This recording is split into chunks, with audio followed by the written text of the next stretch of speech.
and gentlemen, brothers and sisters, boys and girls, and many and millions of y'all who's checking this out all around the world. Sit back, relax, and enjoy, because this is going to be a stone groove. You didn't pay no money, so there's no need to act funny. This is a channel where you can vent and speak your mind freely and expeditiously. And don't you dare be sour. This is the den. Like I say, you can speak your mind with no bashing and no disrespect. It's not what you say, it's how you say it. So just relax and enjoy yourselves and have fun.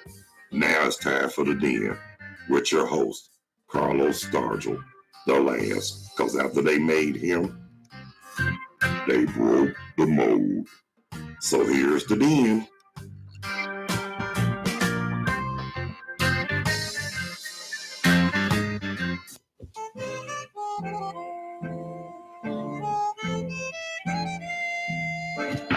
You have heard so much about him, but in a few minutes you're going to hear from him. I got a lot of good shit to tell you all this evening. I'll tell him a little bit right here. May I rise? All rise. Talk to me. Say something. If y'all don't like it, well then fuck you too.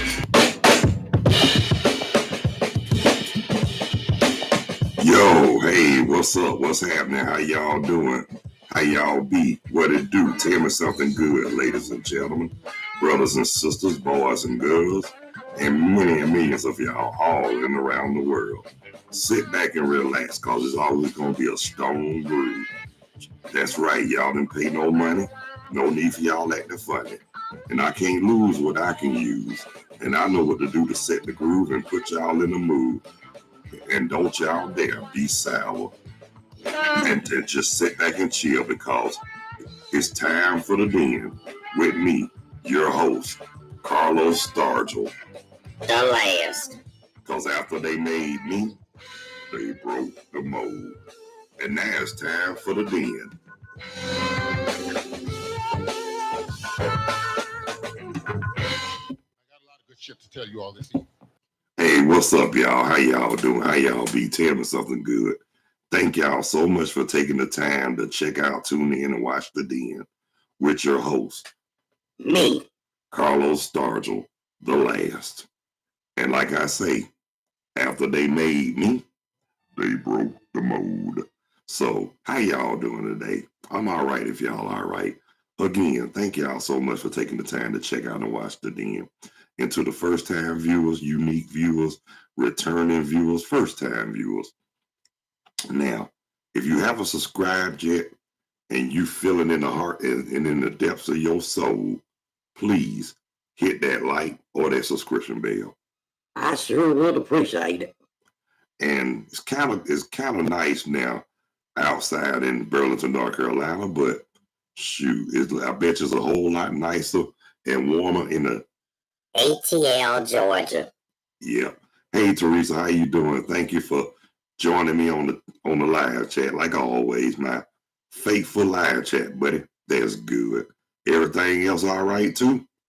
Yeah, but anyway, like I was saying, I want to give my shout-outs and my love to thank you, to my love to everybody across the country, even in Atlanta, Georgia, Decatur, where it's greater and all that, Alaska and Hawaii and Canada and Mexico. Yeah. So, and then if anybody's birthday today on December the 15th, Happy birthday, y'all. And many, many more. Yeah. But just wanted to say this right here. Last night I was watching the Raiders and the Chargers last night. Yeah, the Las Vegas Raiders. I'm so used to either saying Oakland or Los Angeles, but hey, shoot, now they're in Vegas. But I'm going to say this before I talk about the game. Now, if Al Davis, Al Davis is turning over 360 and then doing backwards flips in his grave since the Raiders moved to Las Vegas. Now, if he was alive, he would have kept that team in Oakland, no matter what, because that's who they originally are, the Oakland Raiders. And you know what? That was one of my favorite teams growing up, the Raiders. But at one point, I was kind of ticked when they moved to Los Angeles. But I kind of liked it when they were in Los Angeles. But then they moved back to Oakland. That's right by the time they moved to Oakland, and the Rams moved to St. Louis. Then the Rams moved back to Los Angeles. Thank God. Hey, Veronica, baby. What's up? Yeah. And now since the Raiders done moved to Las Vegas, the Rams moved back to Los Angeles.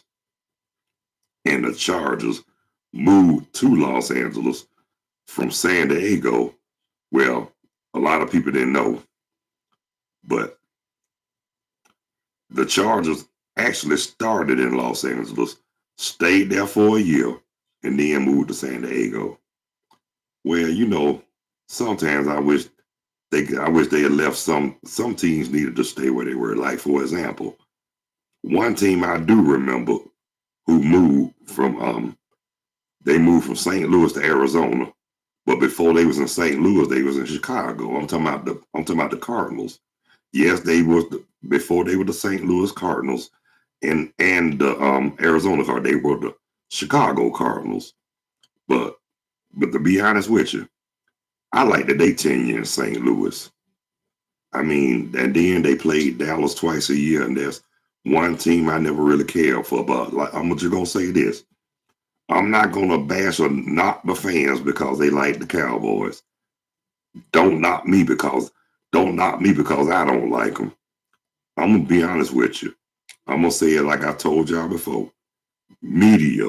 Rap tell me a little bit right here. Media was the reason why I didn't care for Dallas. Because they put them on the pedestal more than any other NFL team, and I felt like that wasn't fair. America's team, my foot. But I'm just gonna say this right here to the so-called media who put the Cowboys up on the pedestal. I guarantee y'all this: if they lost the game, y'all were so sure they were gonna win. I guarantee you, y'all will have more excuses than a going to jail. And you know I'm not jiving. So, and guess what? Just like any other team in the NFL, Rap tell me a little bit right here. They can get their butt kicked just like any team in the NFL. Have you ever heard of any given Sunday? Evidently, you have, especially to the media who be riding with Dallas. Let me tell you something about media, and I'm gonna say this to media from the bottom of my heart. Dick riding is not a form of transportation. Yeah, but I'm gonna say this right here too. Now, like I said, you got every team at least got one or a couple of obnoxious fans. Yeah, they do. New York has some obnoxious fans. Philadelphia, Boston, DC, Dallas, even New Orleans. Because New Orleans don't like Atlanta fans at all. And we don't care for them either, but at the same time, we show them more hospitality and more respect than they ever have. Even though I live in North Carolina, but don't forget, brothers and sisters, I'm a straight up Grady baby. Born and raised in Atlanta, Georgia, August 10th, 1968. So, yes, I root for my home teams, Falcons, Hawks, and Braves. More Braves more than but but y'all know I root for the Atlanta Braves. Yes, I do. I mean look, that's the only team that got a chance in hell in Atlanta to win a championship. And y'all know I'm telling the truth. Talk to me. Say something. Now, like I said, the baseball team better. That's why I said I'm from Braves country. And living up in North Carolina just make it a lot more smoother too, because I come to find out I ran into a lot of people up here who actually love the Atlanta Braves. And then my cousin, yeah, my mama's first cousin, he let it be known that this is Braves country. Everybody, they mama up here love the Atlanta Braves. And yeah, I do believe it. Because like I said, that's the team in the South that got it going on, even though they're originally from Boston, moved to Milwaukee, came to Atlanta. Now they done moved up to Cobb County. And see, that's another thing that didn't sit too well with me at first. Rap tell me a little bit right here. I didn't like the fact that they moved to Cobb County and they the Atlanta Braves. Now I'm gonna say this right here. You know what they always say too. You know what they say. Money talks and Bullshit walk. And that is the truth. It was all about the money. That's why they moved to Cobb County. I'm gonna say it one more time. it was all about the money.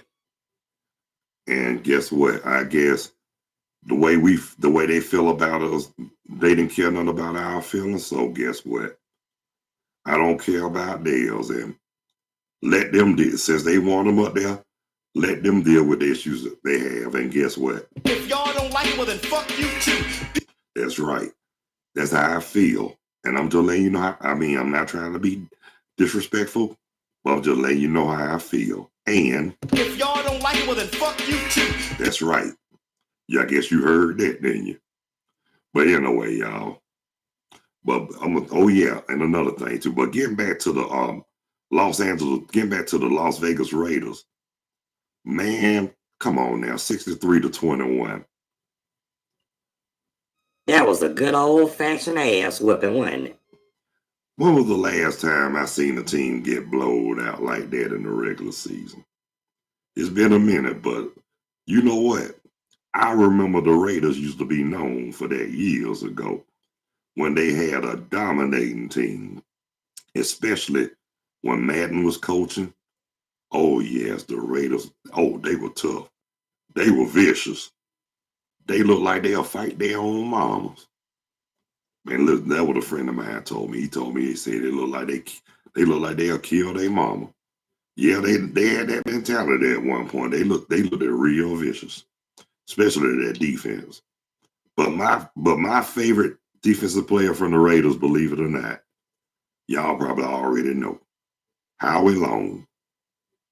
Yeah, and he's still my favorite Raider, one of my favorite Raiders today. But I also like the Ken Stabler, Plunkett, Marcus Allen, whole lot of them Raiders I used to like back in the day. But another reason why I like the Raiders too, because of the colors, silver and black.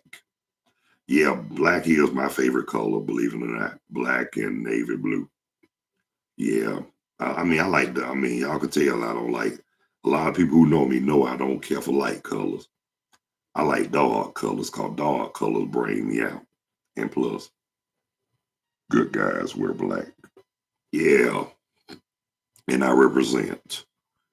And this beret I got on is black, and it's beautiful. And I ain't pay a whole lot of cash to get it either. Went straight to the military. Went to the military stuff. Yeah, I did. And like I say, a lot of people ask me what made me start sporting a beret.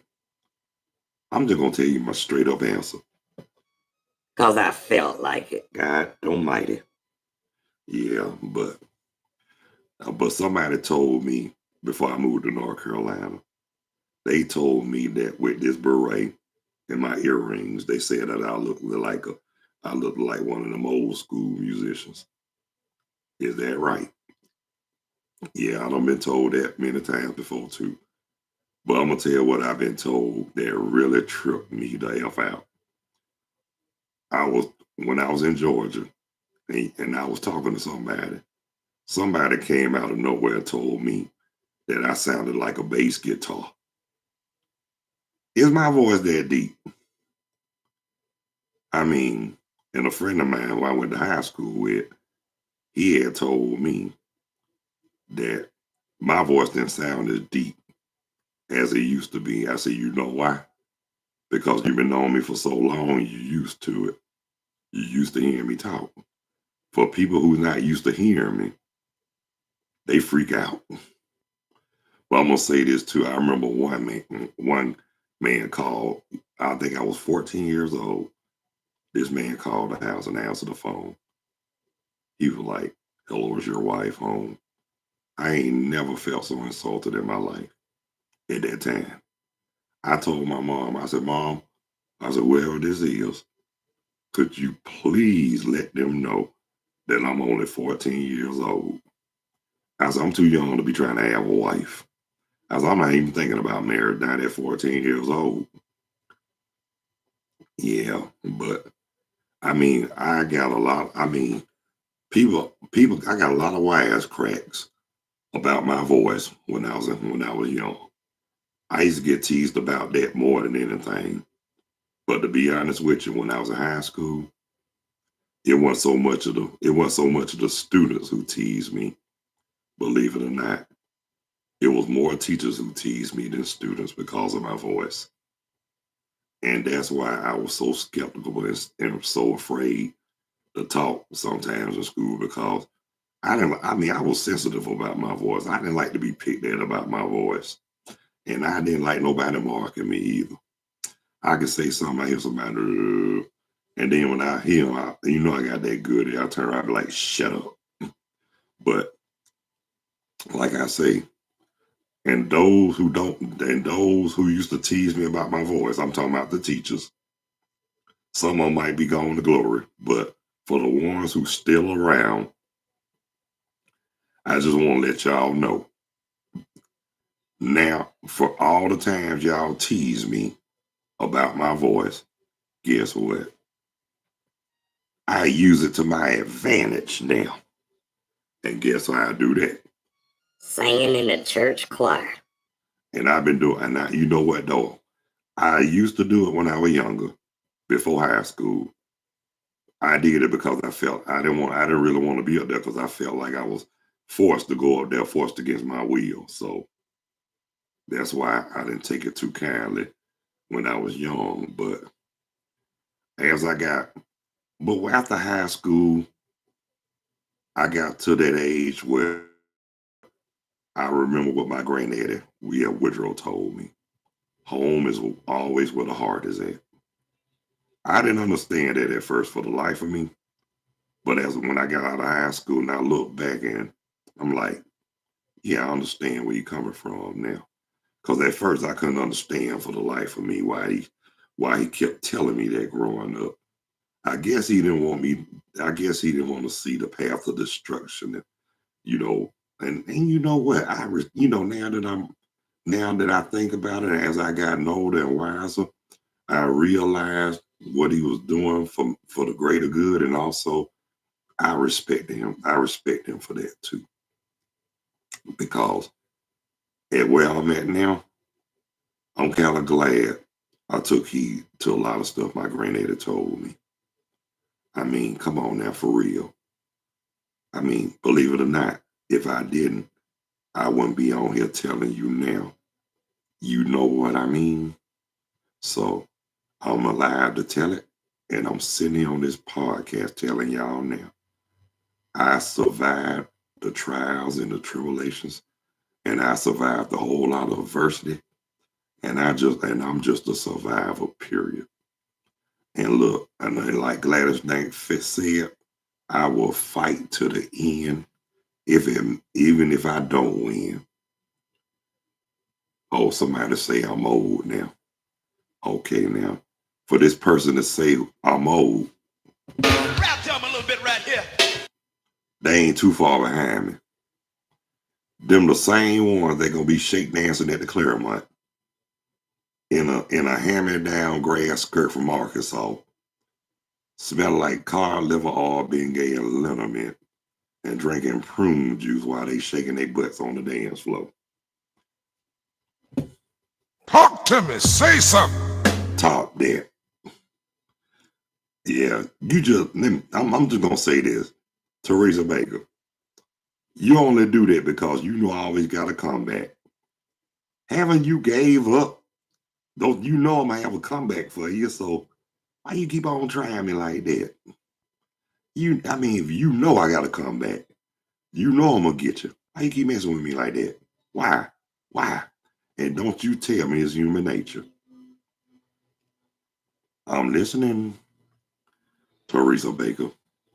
But I'm the king of comebacks now. So, okay, that's a good enough answer for me.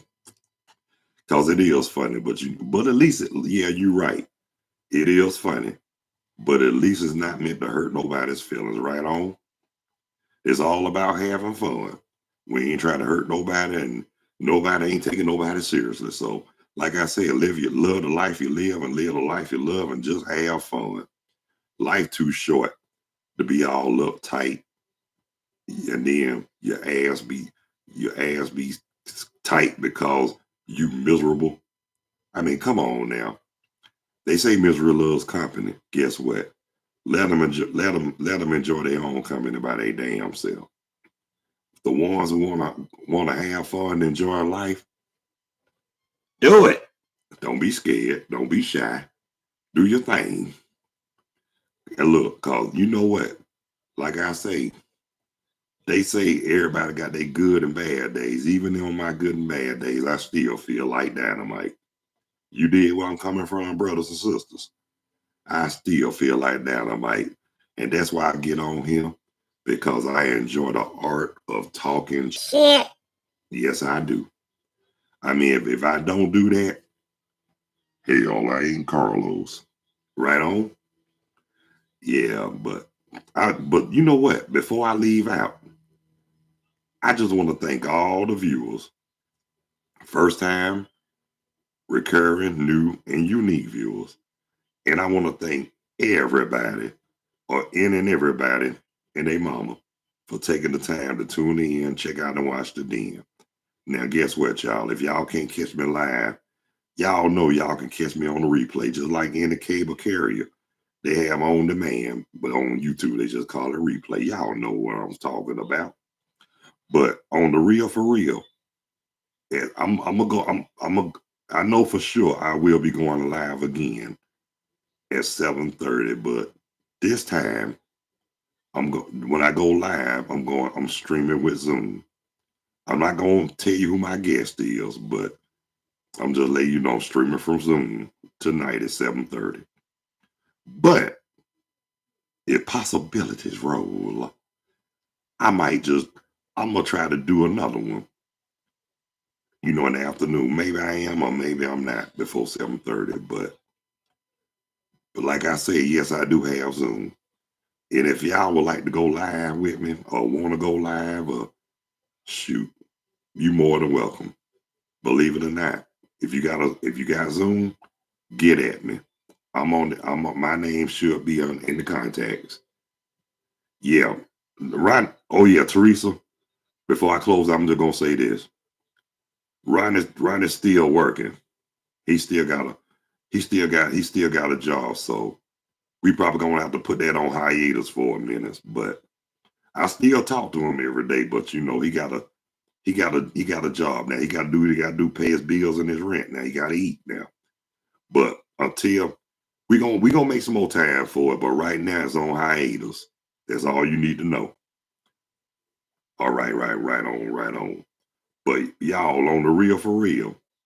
But if I stream resume now, if y'all want to join me if y'all want to live stream on Zoom with YouTube with me, get at me. Yes, my name should be on your account. So y'all can text me, send me an email or whatever. But I'm gonna say this right here. But if I don't, I'm gonna make sure y'all will see me later on around between 7:30 and around about the 7:30 hour. But until then, y'all. Until then, God bless you. See you later. Y'all be good. I love you. Y'all take care of yourselves and each other. And then thank y'all so much for checking out the den. But like I say, until later on, y'all, peace, 2 fingers. I'm out of here like last year. Again, thank y'all for taking the time to watch the den with me, your host, Carlos Stargell, the last. Because when they made me, they broke the mold. Peace. Two fingers. I'm out of here like last year.